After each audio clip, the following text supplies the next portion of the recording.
Ana e te tīmatanga o te kaupapa nei, ka tīmata i te marae o kaiatamata, te nuinga he huka.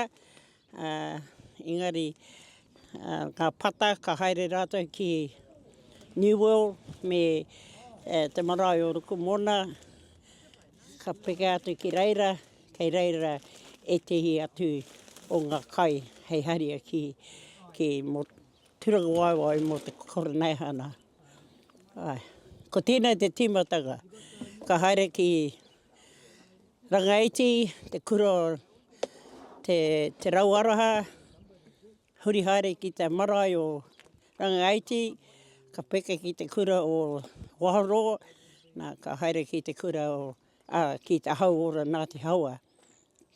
Ka huri haere ki te waimakariri, me te marae o Te Ao Hauā taupare. Kōrero ka mutu, kohikohi, nei ngā taonga, ngā haria ki te marae mo te Koroneihana.